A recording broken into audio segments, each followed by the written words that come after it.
ये आज ये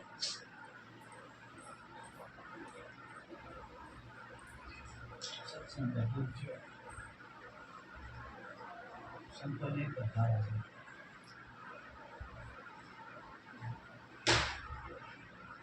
પોતાના પુણ્ય સિવાય પાર ઉતરે પુણ્ય એટલે કેવું દાન કરવું જ્યાં સુધી આપણને પરમાત્મા અંદર ન મળે ત્યાં સુધી બધું નકામું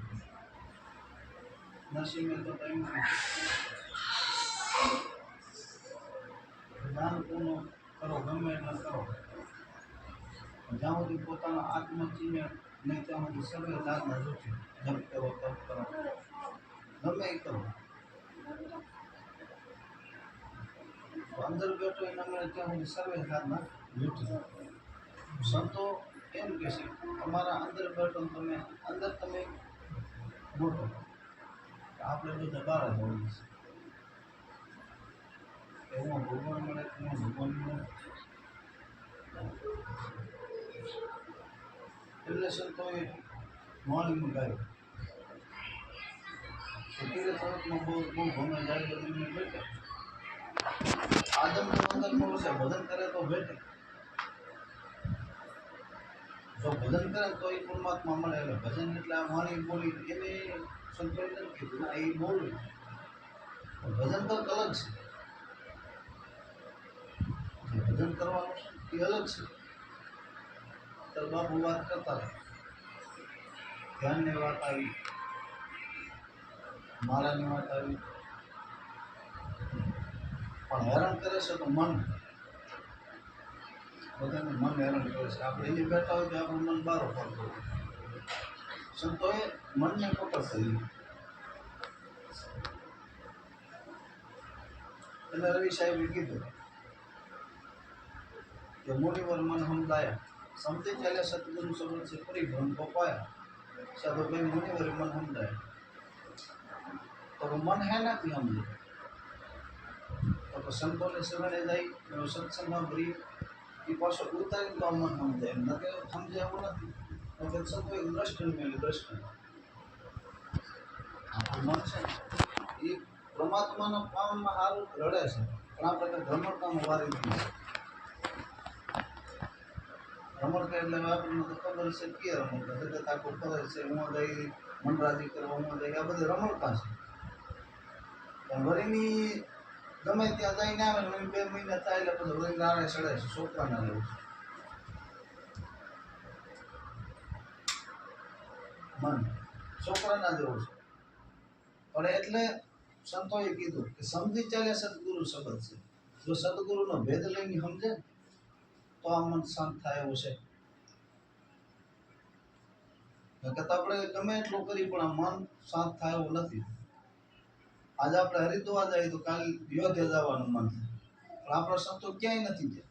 એને બધું મીરાબાઈએ કીધું 68 તીર્થ મારા ગુરુને ચરણે કોટી કાશીની કોટી ગંગ શરીર અમને ભાગે મળ્યો સત્સંગ કારણ કે ગુરુ ચરણે ગયા ને બધા તીર્થમાં આવી અને તીર્થ બન્યા એ બધા ગુરુ શરણે દર્શે મને બાપુ વાત કરતા હતા કે રામ કૃષ્ણ ગમે એ કરો પણ એને ગુરુ ચરણ જાય ઉપદેશ લઈને આ ભજન કર્યું એટલે તીર્થ બન્યા હવે આપણે ઉમાં જાવો છે પણ એને કર્યું નથી કે આટલો ફેર છે સંતોએ એમ કીધું કે તમે કર્યું એમ કરો સંતો કે આજે ભગવાન એમ દ્રષ્ટિ આપણે કોઈને વિરોધ કે એવું નથી પણ એ ઉપદેશ લઈને ભજન કર્યું હોય આપણે ભજન નથી કરતા અને ખાલી હું જઈ તીર્થમાં ફરી અને મનરાજી કરીને આવતા રહી છે એ બધા ગુરુ શ્રેણી જઈને ભજન કર્યું અને આપણે એનું ભજન કર્યું તો આપણમાં ભગવાન એને મળ્યો તો આપણને ન મળે તો બાપુ જેસર દાડીદાની વાત કરતા હતા વાલ્મીકી લૂંટારો થઈ હવે એને તો અડધક પાપ કર્યા હતા લ્યો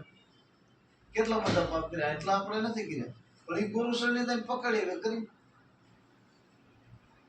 પકડ કરી તો અત્યારે પીર થયા તો એ મનુષ્યમાંથી થયા આપણે દેવ કૃષ્ણને રામને વાત કરી એ મનુષ્ય હતા એને મા બાપ હતા આપણે મા બાપ છે પણ સંતોને મત એવે કે રેણે રહી અને ભજન કરી દે તો નીકળી જાય પણ રેણીમાં રહીને ભજન કોણ સમજાવે કોણ? તો કઈ સાચા સંત મળી જાય તો સમજી જાય. એટલે ખીમ સાહેબને કેવું પડ્યું કે ફેરો નામની માળા તો તટી જાવ જન્મો જન્મના જંજાર, કે જન્મો જન્મનો તમારા જંજાર છે આ નામની માળાથી મટે એવા છે, બીજું ગમે એટલું કરો એનાથી મટે એવું નથી. તો કે કેવી રીતે? તો કે ગુરુ ગમ કેરી કૂચી કરી. જે ગુરુ મહારાજ ચાવી આપે ને એ ચાવે તો લગાય, બીજું કોઈ ચાવી આમાં કામ આવે એમ નથી. ગુરુ ગમ કેરી કૂચી કરી લે ઘટે મોહ તાળા, એ તાળાને દૂર કરો તો ઘટ ભીતર અજવાળા. કેમ બારું કીધું લ્યો? પણ એ ચાવે લઈ અને લગાડી તો